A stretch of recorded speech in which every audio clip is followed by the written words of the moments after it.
and welcome to another video in my driveway. Sadly, this is not going to be an ownership video because this is not my car, as much as I would like it to be. What I'm going to be doing is more of an overview video of the vehicle. I'm not really qualified to do a review of a car such as this because I am not a journalist and I am not a professional driver, and that was what it would take to give you a honest, truthful review. So what we're going to do is go over the features of it and kind of give you an overview of the vehicle itself rather than the driving performance. That's not what I can really offer you today. So what this is a 2011 GT3 RS. So before I get into this specific car, let me give you a little bit of background on the RS name in general. It all started in 1973 with the Carrera 2.7 RS. This car came as a result of Porsche needing to homologate a minimum of 500 cars in order to go racing in the Works competition program aimed at the Group 4 GT class. Porsche translated much of the race car to the newly created Sports RS with thinner gauge steel panels, minimal interior trim, a larger 2.7 motor from the standard 2.4S motor, and improved aerodynamics with the design of the ducktail spoiler and a new front air dam that drastically improved aerodynamics. The sales numbers astonished Porsche by not only selling the minimum of 500 cars, but by selling, by the end of 1973, over 1,580 cars. With the 2.7 RS solidifying Porsche's mark in the sports car world again, the RS badge became synonymous with performance. RS, by the way, means Rennsport in German, and translated to English it means racing sport. A fitting name, I would say. From there, various RS branded models were made, but not until 1984 for the homologation special commission by Rothmans, Porsche's sponsor at the time. For the FIA Group B Rally, dubbed that 911 SCRS, it was based on the 911 SC. But much like the RS and RSR models before it, it received numerous factory lightweight components, which made the race spec version 1,000 pounds lighter than the regular SC model. After that came the 964 911 models with the Carrera RS, the RS America, and the highly sought after Carrera RS 3.8, all building on the RS principles. From there, the 1992 Turbo RS, the only front-engined Porsche with the RS badge. When the 993 came along in 1995, so did the Carrera RS 993. 3.8-liter motor, 296 brake horsepower, and a 0 to 60 time in only 5 seconds. Good for a top speed of 172 miles per hour. Funny enough, those figures are almost identical to my 2007 Cayman S. Kind of like interesting seeing that. Finally, we come to the 996 GT3 RS. This was the first RS to follow the motto for the original 2.7 RS, lightweight components, lots of aerodynamic improvements, and a livery package for the first time with matching colors to the original 1973. And finally, we come to the 997 GT3 RS, or the 997.2 to be exact. This is the facelifted version of the 997 RS. This was the first 911 GT3 RS to come with over 400 horsepower. This one, being the .2, has 444 horsepower stock. It goes 0 to 60 in 3.9 seconds and has a top speed of 194 miles per hour. Like, that is crazy.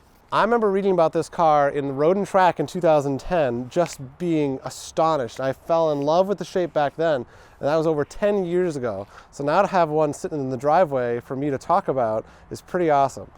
So let's get into it. This car is owned by a friend of mine locally. He picked up the car a couple of years ago. He's owned a number of GT3 cars. He has owned a 991, and then he went back to a 997.2. It was a different one than this. It was aqua blue with the red DZL package livery. And then when he found this one, he decided to change it up and get this one and trade in the blue one. So the thing that really makes this car special is that it's actually a paint to sample car. You wouldn't think that because it's Guards Red. Guards Red is a standard color on all other Porsche models, but it was never available on the RS car. So you had to go through Porsche's paint to sample, their bespoke paint ordering program, and pay a significant amount of money to get your car painted a custom color.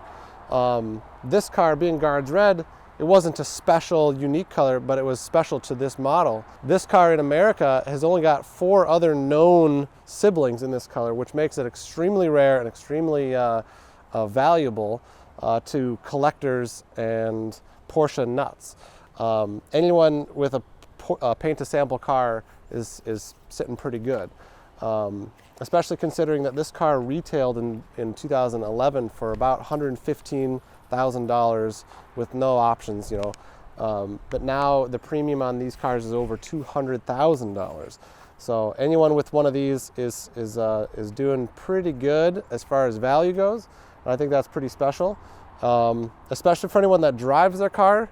That makes it even more special because they're not just sitting on it, looking at it as an investment, but they're enjoying the car, and the owner of this definitely drives it and gets plenty of use out of it, as well as taking great care of it. It looks astonishingly well kept and rigorously maintained, which is. So, however, this car is not stock. It is actually quite modified in some ways. The appearance of it is generally stock, with the exception of these Sharkworks heightened uprights for the wing. It's about a 2-inch roughly increase in height. The big thing that you're going to notice as soon as you turn on the car, and we will turn it on in a little bit, is that he's got the full Fab Speed exhaust on it, full Fab Speed racing headers, and a Fab Speed muffler delete. And you definitely know that it's been modified when you start to venture over even 35 to 4,000 RPMs and are on the gas. It screams, and it's a great Porsche howl noise, and I personally love it. And a recent poll on Instagram would prove that it's actually more desirable than even some Ferraris. So that's pretty cool. And then he's also gone and installed a factory style cage into the back. He's got it painted black, which I think is a cool choice considering all the black accents on the car. Most people would kind of go red, and I actually like the black because it's not what you'd expect, and I actually like that a lot. So there's a couple things on this car that, because of it being a US spec car, it doesn't come with a few things, because the European cars get a cage as standard, especially on the Club Sport. I think that anyone that wants to put them in America, you basically pay the same price to get the car, but then it comes without the cage, so then you have to pay more money to actually have a cage put in, even if it's a factory style setup. So that's kind of a unique thing. It's just because of traffic safety or whatever, crash rating stuff. But he's put the cage back in, and that's pretty special. And also, because of it being a US spec car, the rear glass on the European spec is actually Lexan. It's a plastic or a plexi kind of material. On the US spec cars, sadly, it's glass.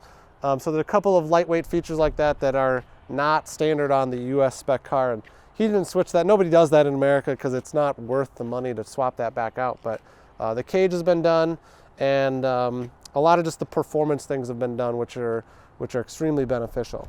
So let's go through the car a little bit. I want to go point out a couple of things that I actually really like, just design features, and then a couple of functionality things that I think are really neat, aside from the performance aspects. So let me show you around.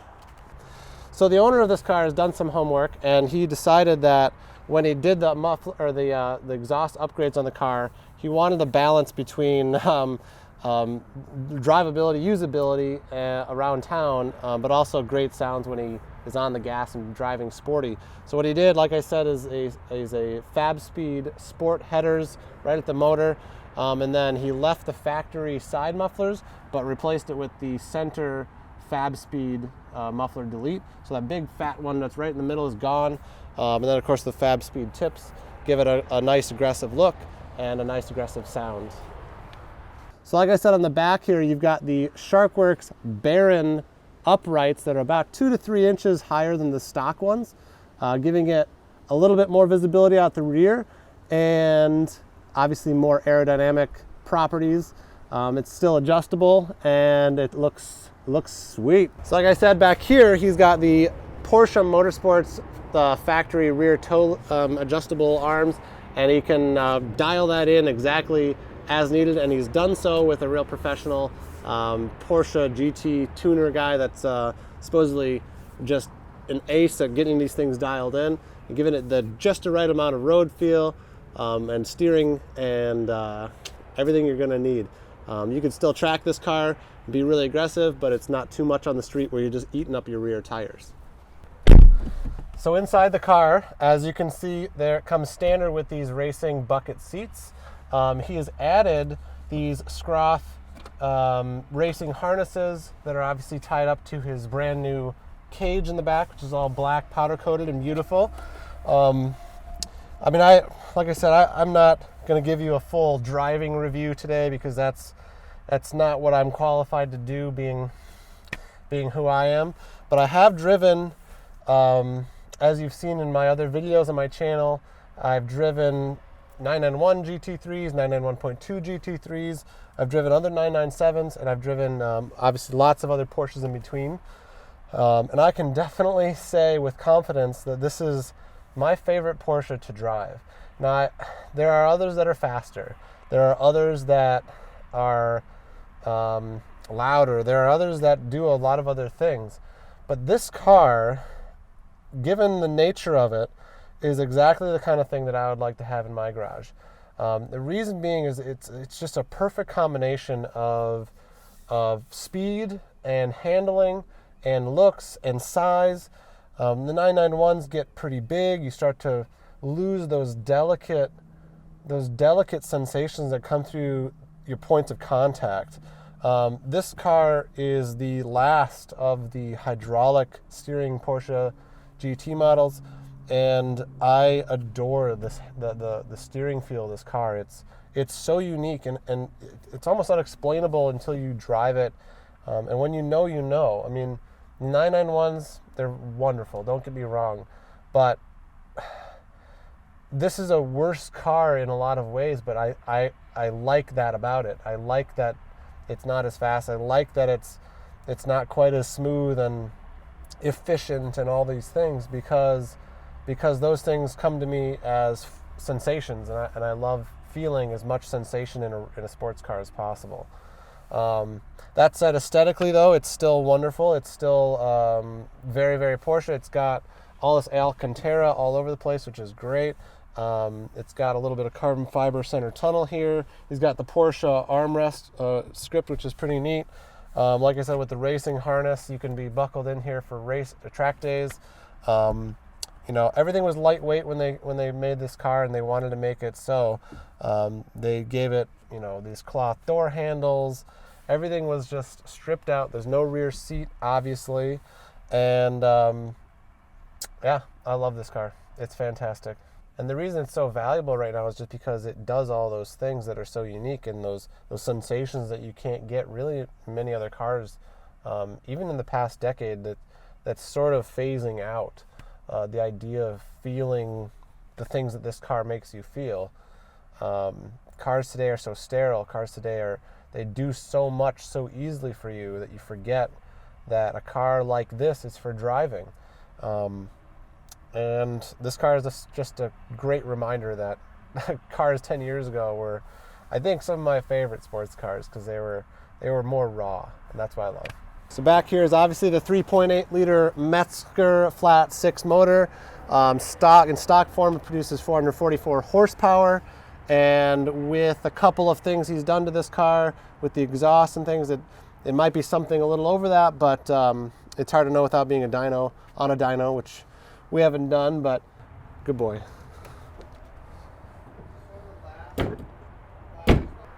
So up front, you've got the standard Porsche front end, which means actually a fair amount of luggage space.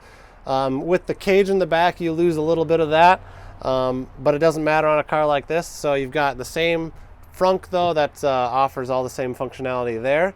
The unique pieces here are, I love this outlet grill here. This I think is somehow connected in here, but it looks so good. Actually, it's so good that a lot of people actually mimic it on non-GT cars. I refuse to do that because I don't own this car, and I don't want to make my non-GT car look like this, but it is a fabulous looking thing. And that's it. So something really unique about this car is that the owner added these canards here that are factory pieces off the 4-liter model of this, which those came standard on that, but on this they were not an option, but he added them on after the fact, and looks really, really cool. And they're obviously paint matched to the DZL package of this car. So it comes with all the black pieces, the black mouthpiece here, black mirrors, black graphics package, a black steering wheel inside the car, and then finally the black winglets on the side of the rear wing.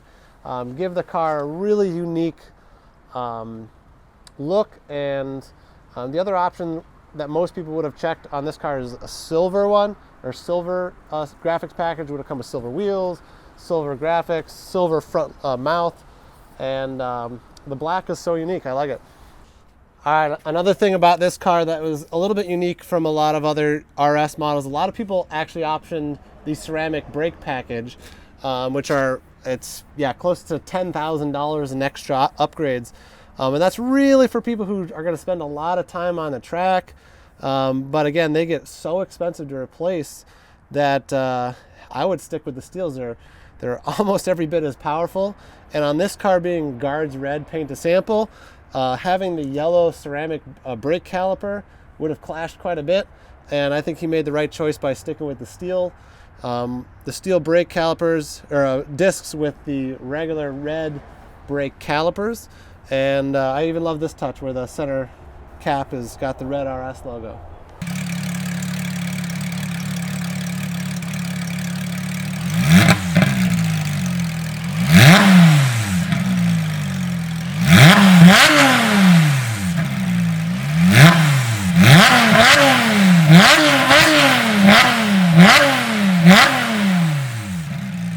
Alright, so that's all I got today. Thank you so much for watching. If you liked the video, please hit the like button. And if you haven't subscribed, please hit that subscribe button. More videos like this will be coming. I think I'm going to kind of make this a thing where I do overviews of cars here in my driveway. We'll make a little series of it. Try not to get all Porsches, but a good variety. But yeah, thank you for watching, and we'll see you on the next one.